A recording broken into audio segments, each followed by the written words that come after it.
हनुमंत छाया jewellers का दीपावली धमाका। सोने के आभूषण खरीदने पर चांदी फ्री। पता है हनुमंत छाया ज्वेलर्स, मेडिकल के आगे, तिली रोड, सागर।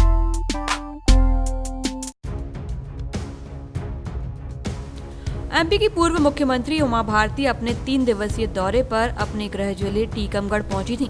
बुधवार को टीकमगढ़ से भोपाल जाते समय सिविल लाइन के हेलीपैड पर उन्होंने मीडिया से बात की और कहा कि हमें यकीन था कि मध्य प्रदेश में हम सारी सीटें जीतेंगे। अगर 8 सीटें हम हारे भी हैं तो इनकी समीक्षा भी करेंगे कि आखिर हार क्यों हुई।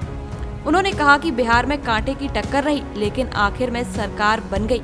उमा भारती ने मध्य प्रदेश के उपचुनाव जीतने का श्रेय मोदी को दिया है और दूसरा श्रेय शिवराज सिंह चौहान, BD शर्मा, ज्योतिरादित्य सिंधिया को दिया। बाइट। मुझे पहले से ही यकीन था कि हम मध्य प्रदेश में लगभग सारी सीटें जीतेंगे। अगर हम ये 7-8 सीटें हारे भी हैं तो इनकी समीक्षा भी हम करेंगे अब कि हम ये क्यों हार गए, ठीक है, क्योंकि यहाँ तो हमें सारी सीटें ही जीतने की स्थिति थी। अब रही बिहार की बात, तो बिहार में कांटे की टक्कर रही, लेकिन सरकार बनने की स्थिति हमने अंत में वहाँ पे अचीव कर ली। लेकिन मैं एक बात आज कह सकती हूँ, देखिए बिहार के चुनाव के समय पे कोरोना हुआ अधिकतर लोगों को, तो चुनाव प्रचार में कई नेता नहीं जा पाए। तो मुख्यतः एक बात स्पष्ट हो गई है कि अब मोदी के नाम पे हम कहीं भी जीत सकते हैं। या तो मोदी खुद जाएंगे या मोदी का हम नाम भी लेंगे तो हमें वोट मिलेगा। मध्य प्रदेश के उपचुनाव में भी मोदी को ही जीत का श्रेय जाता है। दूसरा श्रेय शिवराज सिंधिया और BD शर्मा की तिकड़ी को जाता है, जो 3 त्रिदेव हैं, तिकड़ी नहीं त्रिदेव, इनको जाता है, क्योंकि इन्होंने मिलकर के जिस प्रकार से एकजुटता बनाई नीचे तक कार्यकर्ताओं में, उसका ये परिणाम हुआ कि यहाँ पर जीत हुई। लेकिन मेरे को संतोष नहीं है, मेरी इच्छा तो पूरी सीटें जीतने की थी। बिहार में भी महिलाओं का वोट परसेंट बढ़ा था, तो लग रहा था कि जो सरकार की केंद्र सरकार की योजना है, नहीं, शराबबंदी एक बहुत बड़ा कारण बनी।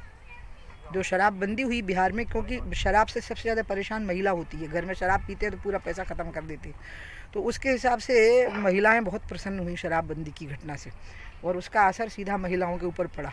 और नीतीश एक बहुत ही सौम्य और शालीन व्यक्ति हैं, विनम्र व्यक्ति हैं। हमारा और मेरा और नीतीश का तो संबंध तब से रहा जब वो बीजेपी से बहुत दूर थे, लेकिन एक पिछड़े वर्गों की एक एकता रहती है, तो उस कारण से रहा। और मैं ही बिहार में जब प्रभारी थी, बिहार की महासचिव थी जब, तो उस समय पर उनको CM कैंडिडेट डिक्लेयर करने की जिम्मेवारी मुझे ही दी थी पार्टी में। तो 1 साल बिहार में रही थी, तो मेरे बड़े भाई जैसे हैं, और वो बहुत ही विनम्र और शालीन व्यक्ति हैं, बहुत योग्य और दक्ष व्यक्ति हैं, और बहुत साफ सुथरी छवि के महा ईमानदार व्यक्ति हैं। वहीं इसके बाद प्रदेश के पूर्व CM दिग्विजय सिंह द्वारा EVM पर सवाल उठाए जाने के मामले में उमा भारती ने दिग्विजय पर निशाना साधा और कहा कि जिस प्रकार से दिग्विजय सिंह EVM पे बार-बार सवाल उठा रहे हैं, उस पर क्या कहना है? कुछ नहीं, क्योंकि जहाँ उनकी सरकार बन जाती है वहाँ वो सवाल नहीं उठाते। छत्तीसगढ़ और राजस्थान में उनको बहुमत मिल गया, तो वो वहाँ ऐसा थोड़ा होता है कि EVM जहाँ आपकी सरकार बनेगी वहाँ ठीक है और जहाँ नहीं बनेगी वहाँ गलत है। या तो वो जनरल बात कहें, फिर तो वो जनरल बात नहीं कह रहे हैं, वो तो जहाँ हार जाते हैं वहाँ कहने लग जाते हैं। वैसे भी मेरे को लगता है कि जब तक दिग्विजय सिंह जी कांग्रेस में बोलते रहेंगे, हमें कुछ करना ही नहीं है, कांग्रेस अपने आप ही खत्म हो जाएगी। ठीक।